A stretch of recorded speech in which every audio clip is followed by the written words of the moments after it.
All right, we're going to review very briefly the concepts that we learned in regular form letters like sorting and filtering, and I'm going to go on and show you the other three types of documents that we'll be creating with the mail merge feature.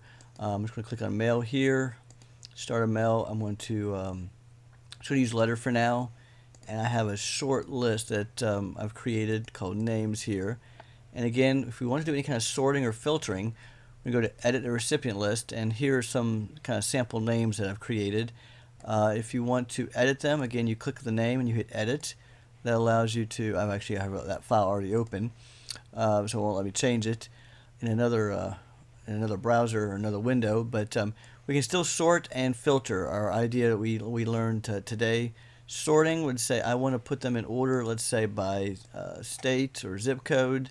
We can do zip code and finally by city, something like that.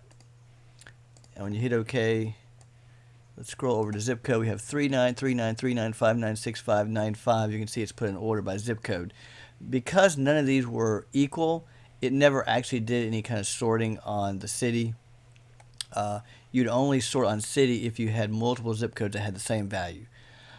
Filtering, as you remember, filtering removes records that do not match a given criteria. So if I want to only view states equal to, let's say, West Virginia, put WV and hit OK, it's just showing me the one now. I'll go back to filter. I could say, let's say we want to do two states. Again, a state can be equal to two different values at the same time, so we're going to have to use state equal to WV or state equal to, I believe I have a Louisiana in there. So that returns 2. And again, you can keep adding up to 6 different options here. 6 different, they don't have to be the same field. If I do state, or I can do, and it must be, let's do this, and home phone is not blank. So only giving me those that are in Louisiana, West Virginia, and home phone number is not blank. And if I hit OK, one of those happened to be a blank phone number, so it took off the one from, I guess, Louisiana. So that's filtering. Again, you can hit clear all to just start from scratch very quickly. Again, the ones that cause people trouble is when you do zip codes. For example, zip code is greater than, let's do 5, I think I have a 6,000 in there. I can't remember my numbers yet. 6,000 or 60,000, and zip code is less than or equal to, or either one, let's do 80,000. So it has to be greater than 60,000 and less than. If you said or here, in fact, I'm just going to go ahead and do or and show you what happens. Everybody gets returned because everybody is greater than a value or less than a larger value. So you want to make sure we use and on this. Anytime you use 2 zip codes with greater than less than, that's going to be an example for and. And in that case, only one person matched that in the 6,000, 60,000 range. So that's filtering. Just want to kind of review that concept again very quickly. The next 3 types of documents are very, very easy, very straightforward. We're going to create envelopes, labels, and then directory. The directory is the only one that's a little probably not easy to figure out. Envelopes, it's going to ask you what size. Number 10 is by far the most common size envelope because it is allows you to trifold a letter size document, 8.5 by 11 document into thirds, and so that's typically what's used in most businesses. Again, under printing options, you can pick what direction the label goes in or the envelope goes in, face up, face down, what tray it pulls from, clockwise. You can change all these to make sure it actually pulls from your printer properly. And of course the font, you can change things like that here as well. We're going to hit OK, and it automatically transforms our document into a letter size, number 10. And if you click down here, in the return address, in the recipient's address, we could then start building our fields. One thing I do want to make mention of is a little shortcut here. Because blocks of addresses are so common, they just go ahead and group all the name, address, zip codes, all that together, and they call it address block. You can make changes to it, but for the most part, we'll just leave the defaults, which will give you this type of block. and it just gives you one called address block. And if I hit preview, which we really haven't been using, but you can use preview, it shows you what it looked like with the merge. We never have left our original template file. This is not the merge document, it's just giving you a preview. So that's envelopes. That's really all you need to worry about as far as envelopes. Very straightforward. It works exactly the same way. It just puts the recipients box right here, and you can use either building your fields like we had before, or highlighting or using the address block. Next type we're going to use is a label, and this works very similarly as well. I want you to know, and if you want to put this in your notes, the most common size for mailing addresses is 1 inch by 2.63. I actually want you to know that number because that's very common in addresses. That's going to give you this, it's telling me it's going to change this envelope, and that's fine. It's going to give you those 3 across by, I believe it's like 10 down on an 8.5 by 11 sheet of paper. That's the most common size for envelopes.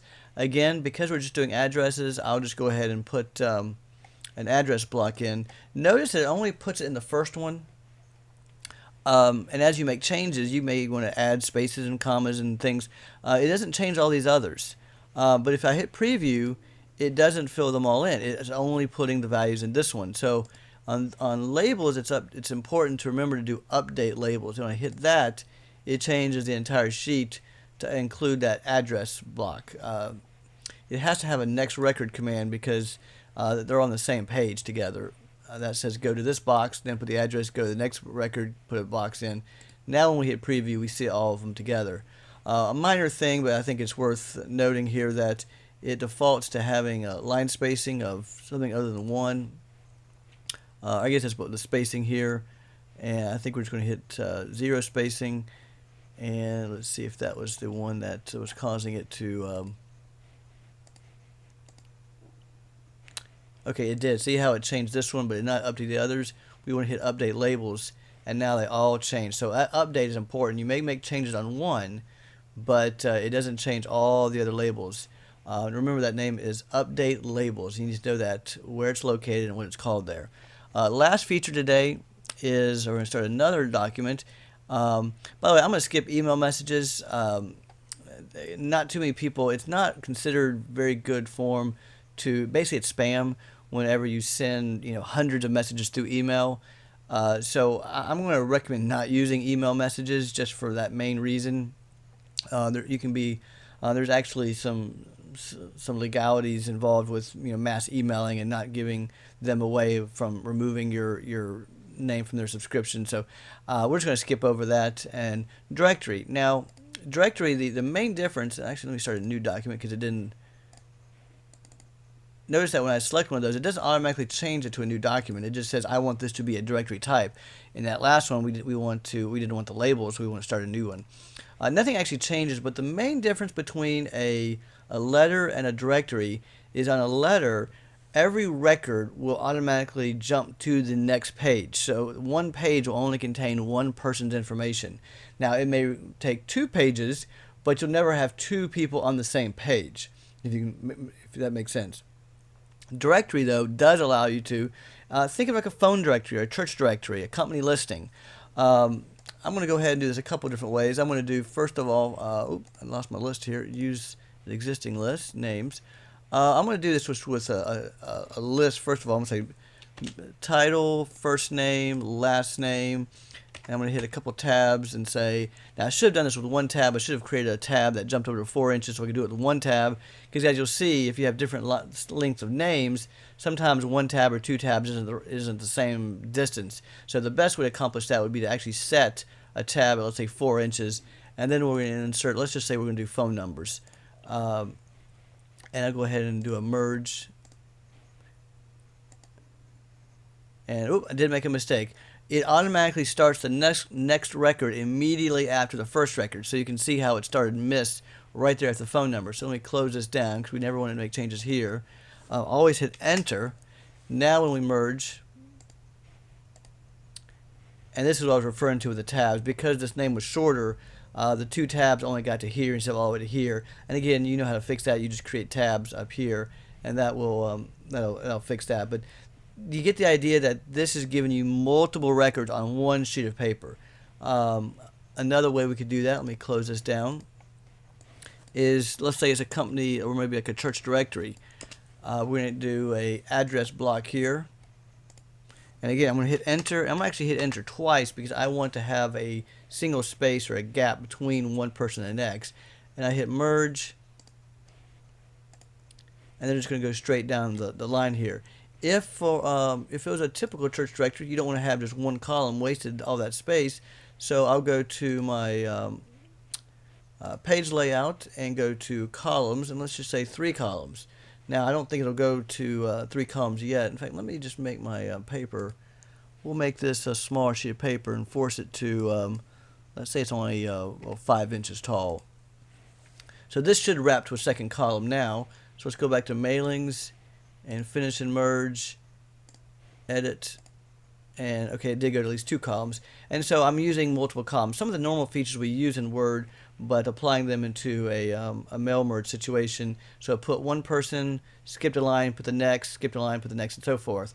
Notice that if I did want any of this sorted or removed, I would need to go to edit first, and we'll go ahead and do a sort by, let's say state, and then we can hit OK. When we merge this time, it's going to be Colorado, LA, MS, OK, WI, WV, so it's alphabetized by state, and you can pick any of your fields in order to accomplish that. I think that was all that we're going to show. One more filter that I was going to mention very quickly was I intentionally left one of these phone numbers blank. You don't have to use these filters just for printing. If you just want to check and make sure you're not missing some data. Have I missed anyone's phone number? So let me just show me all the ones where the phone is blank.